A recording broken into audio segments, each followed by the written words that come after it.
Hello everyone, আমরা এখন চ্যাটজিপিটির সাথে ইংরেজি প্র্যাকটিস করব। চলুন ভিডিওটি দেখে নেওয়া যাক।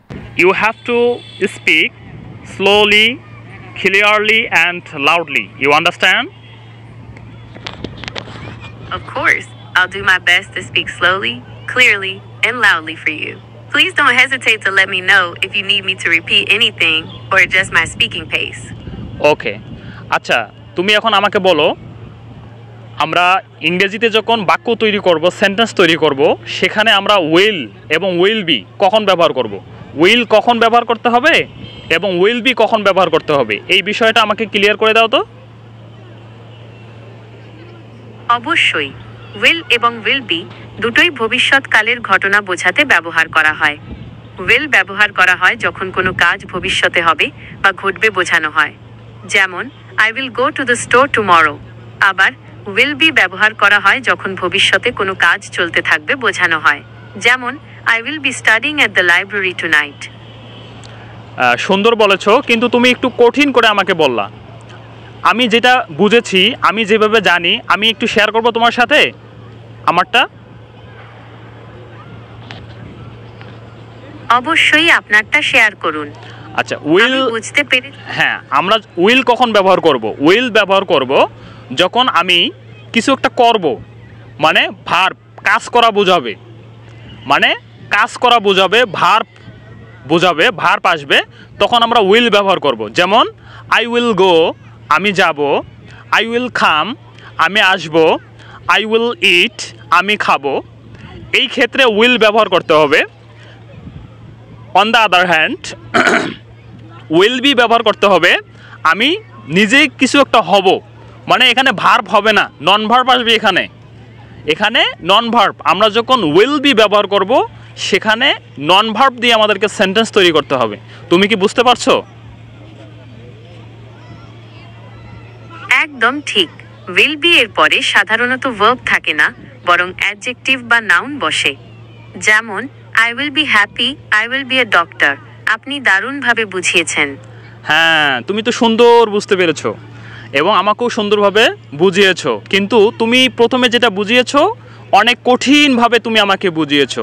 এইভাবে সহজ করে বোঝাবো আমাকে, ঠিক আছে? এখন তুমি আমাকে বলো, ওয়াস এবং হ্যাড, ওয়াস কখন ব্যবহার করব এবং হ্যাড কখন ব্যবহার করব, এই বিষয়টা খুব স্লোলি, ক্লিয়ারলি অ্যান্ড লাউডলি সুন্দরভাবে তুমি আমাকে বুঝিয়ে দাও।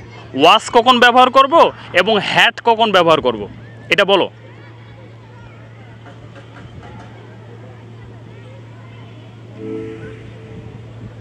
ওয়াজ ব্যবহার করা হয় যখন অতীতে কেউ কিছু ছিল বা কোনো অবস্থায় ছিল বোঝানো হয়, যেমন আই ওয়াজ আ স্টুডেন্ট। আর হ্যাড? আর হ্যাড ব্যবহার করা হয় যখন অতীতে কারো কিছু ছিল বোঝানো হয়, যেমন আই হ্যাড আ কাপ। এখন আমি আমারটা বুঝাই তোমাকে। যদি আরো কোনো প্রশ্ন থাকে তাহলে করতে পারেন। অবশ্যই আমি তোমাকে প্রশ্ন করব। আমি উত্তর দেওয়ার জন্য প্রস্তুত। হ্যাঁ, আমি তোমাকে প্রশ্ন করব। আমি যেভাবে বুঝেছি সেটা তোমার সাথে শেয়ার করব। Are you agree with me? Share করব তোমার সাথে? অবশ্যই, আপনি আপনার মতো করে বুঝিয়ে বলুন। আচ্ছা, আমি ওয়াস, মন দিয়ে শুনছি। হ্যাঁ, ওয়াস এবং হ্যাড। ওয়াসটা আমরা ব্যবহার করব আমি নিজেই ছিলাম, আমি নিজেই কিছু একটা ছিলাম, সেখানে আমরা ওয়াস ব্যবহার করব। আর হ্যাড ব্যবহার করব আমার ছিল, কিছু একটা ছিল আমার, সেই ক্ষেত্রে আমরা হ্যাড ব্যবহার করব। আমি কি সঠিক বলেছি?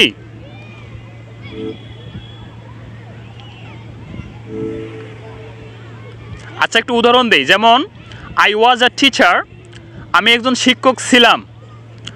অপরদিকে আই হ্যাড আ টিচার, আমার একজন শিক্ষক ছিল। আই ওয়াজ আ টিচার, আমি একজন শিক্ষক ছিলাম। আই হ্যাড আ টিচার, আমার একজন শিক্ষক ছিল। আমি ছিলাম এটা বোঝাতে ওয়াজ ব্যবহার করেছি, আর আমার ছিল এটা বোঝাতে হ্যাড ব্যবহার করেছি। আমি কি সঠিকভাবে বুঝতে পেরেছি?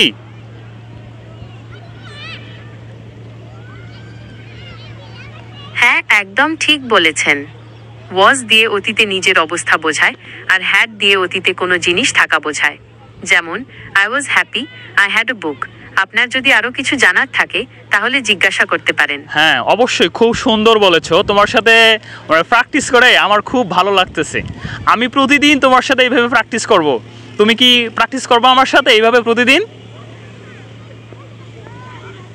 অবশ্যই, আমারও আপনার সাথে কথা বলে খুব ভালো লাগছে। আচ্ছা, আপনি চাইলে আমরা আমার পরের প্রশ্ন, হ্যাঁ, পরের প্রশ্নটা হলো হ্যাভ এবং হ্যাভ বিন। হ্যাভ কখন ব্যবহার করব এবং হ্যাভ বিন কখন ব্যবহার করব, এটা একটু ক্লিয়ারভাবে আমাকে বুঝিয়ে দাও। তোমাকে বলতে হবে you have to speak slowly, loudly and clearly. You understand?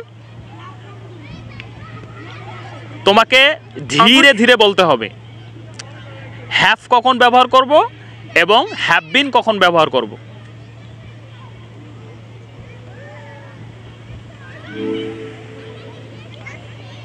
Have ব্যবহার করা হয় যখন বর্তমানে কারো কিছু আছে বা কেউ কিছু করেছে বোঝানো হয়, যেমন আই হ্যাভ আ পেন।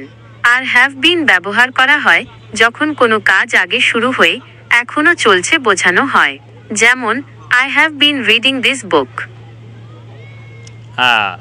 সুন্দর বলেছো, কিন্তু তুমি একটু কঠিনভাবে বলেছো। আমি একটু সহজভাবে বুঝাই তোমাকে। ঠিক আছে, আপনি সহজভাবে বুঝিয়ে বলুন। আচ্ছা, আমি মন দিয়ে শুনছি। হ্যাঁ, শোনো, আই হ্যাভ আমরা ব্যবহার করব আমার কিছু একটা ছিল, তখন আমি আই হ্যাভ ব্যবহার করব। আই হ্যাভ আ পেন, আমার একটা কলম আছে। আই হ্যাভ আ বুক, আমার একটি বই আছে। আর হ্যাভ বিন ব্যবহার করব আমি হয়েছি, কিছু একটা করেছি, সেই ক্ষেত্রে আমরা বিন ব্যবহার করব, হ্যাভ বিন ব্যবহার করব। আমি কি ঠিক বলেছি?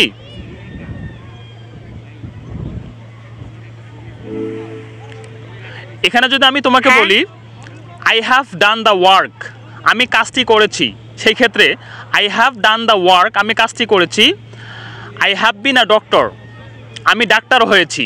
একটা হলো কাজ করেছি আর একটা হলো হয়েছি। কাজ করার ক্ষেত্রে হ্যাভ ব্যবহার করেছি, আর আমি হয়েছি, হওয়ার ক্ষেত্রে আমি হ্যাভ বিন ব্যবহার করেছি। এটা কি ঠিক বলেছি আমি?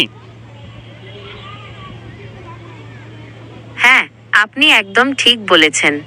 হ্যাভ দিয়ে কোনো কাজ করা বোঝায় আর হ্যাভ বিন দিয়ে কোনো কিছু হওয়া বোঝায়, যেমন I have done the work, I have been a doctor.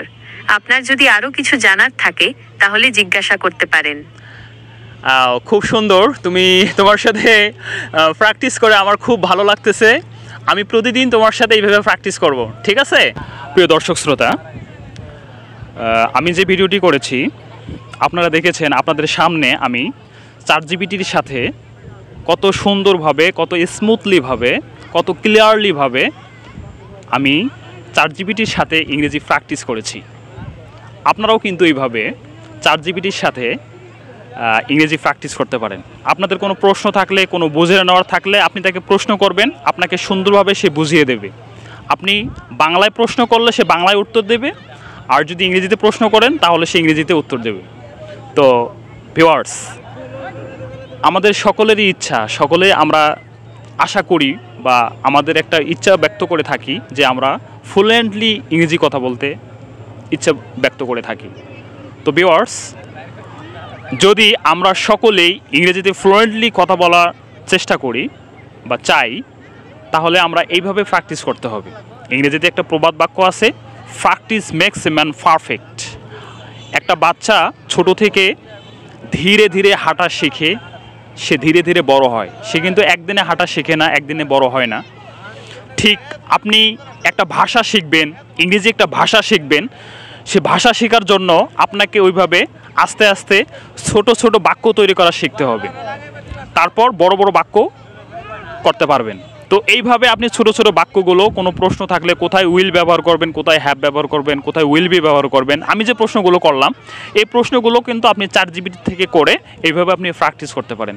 তো ভিউয়ার্স, আমার ভিডিওটি যদি ভালো লাগে তাহলে অবশ্যই আমার সাথে থাকবেন, পেজটি ফলো করবেন, লাইক করবেন, কমেন্ট করবেন এবং শেয়ার করবেন।